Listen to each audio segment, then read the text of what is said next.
नमस्कार मित्रों, हार्दिक स्वागत है। आज की जो वीडियो रहेगी इसमें विशेष रूप से 7 राशियों के बारे में बात करूंगा और इन 7 राशियों पर डायरेक्ट 2 ऐसे ग्रहों की दृष्टि है जिसका प्रत्यक्ष रूप से जो लाभ है वो एक पर्टिकुलर स्थान को प्राप्त होगा। जी हाँ, एक ऐसा भाव जन्म पत्रिका का जो आपके लिए निर्णायक साबित हो सकता है, एक नई दिशा की ओर काम कर सकता है। जी हाँ दोस्तों, बहुत महत्वपूर्ण फल है, निर्णायक है, इसमें किंतु परंतु नहीं है, पर रहेगा एक स्पेसिफिक भाव के ऊपर ये रिजल्ट, और इसमें भी बेस्ट रिजल्ट भी है और इसमें थोड़ा एवरेज रिजल्ट भी है। वो सारी चीज़ें भी मैं आपसे डिस्कस करूंगा। वीडियो को पूरा अंत तक सुने, बहुत कुछ सीखने को और समझने को आपको प्राप्त होने वाला है। तो आइए शुरुआत करते हैं। और क्या है वो योग, पहले उसको समझा देता हूं, नहीं तो आप कहेंगे गुरुजी वो तो बताया ही नहीं आपने। सिंह राशि एक ऐसी राशि है जिस पर अभी वर्तमान ग्रह स्थिति के अनुसार मंगल की अष्टम दृष्टि, जी हाँ सही सुना आपने, मंगल की अष्टम दृष्टि और देवगुरु बृहस्पति की पंचम दृष्टि ये आ रही है। अब ऐसे में शनि की भी आ रही है, ऐसे तो सप्तम दृष्टि, पर गुरु की और मंगल की जो दृष्टि है इसके द्वारा आपको बहुत बड़े बड़े व्यापक लाभ प्राप्त होंगे। ऐसा योग यहां आपके लिए बनता हुआ नजर आ रहा है, यह मैं आपसे कहना चाहता हूं। अब क्या होगा ये अब सुनना शुरू कर दीजिए। और शुरुआत में हमें सबसे पहले बेस्ट नंबर की मैं राशि की बात करूंगा, पहले नंबर पर तो, और उस राशि का नाम है मेष। आपके लिए जो ग्रह स्थिति बन रही है मित्रों वो बहुत अनुकूल है, क्योंकि आपकी राशि में देवगुरु बृहस्पति बैठे हैं। पर हमारे को पर्टिकुलर स्थान की बात करनी है तो वो आप सुन लीजिए। आज की ये वीडियो 5th हाउस को समर्पित रहेगी, मेष राशि वालों के लिए। और 5th हाउस बेसिकली होता है आपके बुद्धि का, नीति का, विद्या का, गर्व का, संतान सुख का, गुप्त मंत्रा शक्ति का, शास्त्र कला का, विद्वानता का, यश का, नीति का, विचार शक्ति का, प्रेम संबंध का, मनोरंजन का, इन सभी चीज़ों का होता है। भविष्य का ज्ञान कराने वाला ये घर होता है। अब ऐसी स्थिति में आपके लिए इस 5th हाउस के ऊपर 2 ग्रहों का प्रभाव है सिंह राशि पर, एक तो गुरु का और दूसरा शुभ प्रभाव मंगल का है मित्र राशि का। तो यानी कि आप बहुत प्लस पॉइंट में रह सकते हैं नेक्स्ट 42 डेज तक, अगर आपने मेहनत कर ली, क्योंकि अगले 42 दिनों तक इस राशि पर यानी कि इस भाव पर आपके पूर्ण रूप से प्रभाव रहेगा गुरु और मंगल का, मजबूती वाला प्रभाव देखने को मिलेगा। अब मैं आपसे बात करूंगा नेक्स्ट नंबर पर मिथुन राशि के विषय में। अब मैंने मिथुन को क्यों काउंट किया, उसका भी एक रीज़न है। बहुत सारे लोग इस दुनिया में ऐसे होते हैं जो डेयरिंग पर्सनालिटी के होते हैं, जो सिर्फ अपने साहस पर चलते हैं, जिनके काम भी बड़े रिस्क वाले होते हैं, पर वो फिर भी चलते हैं, सरवाइव करते हैं। यानी कि उनकी डेयरनेस उनके लिए एक वरदान साबित होती है।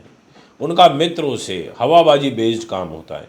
तो यहाँ मैं आपको बताता हूँ कि तीसरे घर पर, और तीसरा घर होता है छोटे भाई बहनों का, सहोदर का होता है, ये पराक्रम का होता है, नौकर चाकर का होता है, शौर्य का, धैर्य का, साहस का होता है, गायन का होता है, योग साधना का, योग अभ्यास का होता है, नज़दीकी जो लोग होते हैं, नज़दीकी संबंधियों के सुख का ये घर होता है, रेल यात्रा का ये घर होता है, हिम्मत का, सेना का, सेवा भाव का ये घर होता है। यानी कि इतनी सारी चीज़ें इस घर से देखी जाती हैं, और ये घर आपका मजबूत स्थिति में है। इस घर पर आपके शुभ ग्रहों का प्रभाव है, इसलिए मैं ये कह सकता हूँ कि आपको अब मेहनत करनी चाहिए, बढ़ा देनी चाहिए, आपके कार्य सिद्ध होंगे। अगले 42 दिन आपको मिथुन राशि वालों शुभ प्रभाव इस घर पर बन रहा है, क्योंकि गुरु की और मंगल की पूर्ण रूप से दृष्टि आपके ऊपर है। अब मैं आपसे बात करना चाहता हूं नेक्स्ट राशि के बारे में, और वो रहेगी कर्क। और आपको इंक्लूड मैं इसलिए कर रहा हूं क्योंकि आपकी कर्क राशि से पैसे के घर पर गुरु और मंगल का प्रभाव आ रहा है, और पैसे के घर में ही सिंह राशि पड़ रही है।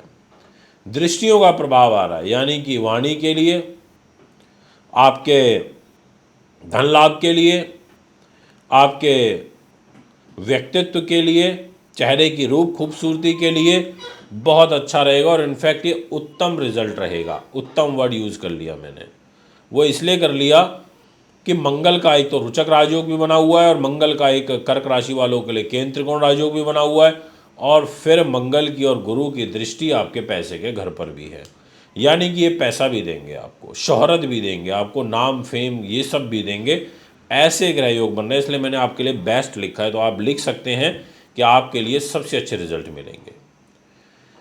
इसके बाद मैं आपसे बात करना चाहूँगा सिंह राशि के विषय में, और वो इसलिए करना चाहता हूँ कि आपकी राशि पर, जी हाँ, आपकी राशि पर मंगल का प्रभाव तो है आपके मान सम्मान के घर में, पर देवगुरु बृहस्पति का भी प्रभाव है, और खुद 13 फरवरी से सूर्य का भी प्रभाव रहेगा। तो आपको तो खुद सूर्य, मंगल और गुरु मिलकर के ऊंचाइयों पर लेकर के आएंगे, आपके वारे न्यारे करेंगे, आपको उन्नति देंगे। आपको 13 फरवरी के बाद सबसे ज़्यादा बेस्ट श्रेणी का जो रिजल्ट है वो मिलना प्रारंभ होगा। ये मैं आपको पूर्ण रूप से कह देना चाहता हूँ, इसमें किंतु परंतु दो मत नहीं है। इसके बाद मैं आपसे बात करना चाहता हूँ नेक्स्ट राशि के विषय में, और वो रहेगी तुला। अब तुला को यहाँ मैंने इसलिए काउंट किया है, वैसे तो गुरुदेव शत्रु मानते हैं तुला राशि के साथ के स्वामी शुक्र होते हैं, उनके साथ में उनका व्यवहार ठीक नहीं है। पर यहाँ पर फिर भी मैं आपसे ये कहना चाहूँगा कि गुरु की दृष्टि, क्योंकि हमें भाव अनुसार रिजल्ट देना है, तो लाभ के घर में पड़ रही है, और मंगल की भी दृष्टि लाभ के घर में है, तो लाभकारी परिस्थितियाँ यहाँ पर बनती हुई नज़र आ रही हैं। काफ़ी अच्छे तरीके से बनती नज़र आ रही हैं। इसलिए मैं कह सकता हूँ कि आपके लिए हालात काफ़ी सुधारात्मक स्थिति की तरफ जाते हुए नज़र आ रहे हैं। इसके बाद मैं आपसे बात करना चाहूँगा धनु राशि के विषय में। यहाँ मैं कह सकता हूँ कि आप एक्सीलेंट लिख सकते हैं, और वो इसलिए लिख सकते हैं क्योंकि आपके लिए रिजल्ट ऐसे मिल रहे हैं।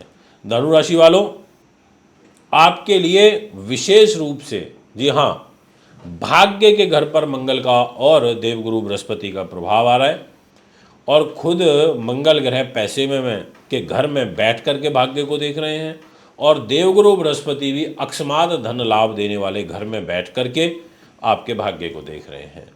तो ये ज्योतिष में एक बड़ा शुभ योग हो जाता है, यानी कि भाग्यवर्धक स्थितियां बनेंगी, और इसमें कोई किंतु परंतु नहीं रहेगा। ऐसे शुभ अवसर आपकी कुंडली में बन रहे हैं।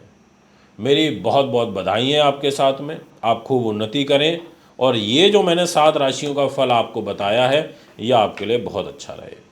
तो अभी आपसे इजाज़त चाहता हूँ, एक बार फिर नेक्स्ट एपिसोड में मिलूंगा एक नई वीडियो लेकर के। अभी आपसे इजाज़त चाहूँगा। मैं बॉम्बे में हूँ, 5 से लेकर 9 फरवरी तक आप वहाँ भी मुझे मिल सकते हैं कुंडली दिखाने के लिए। नमस्कार।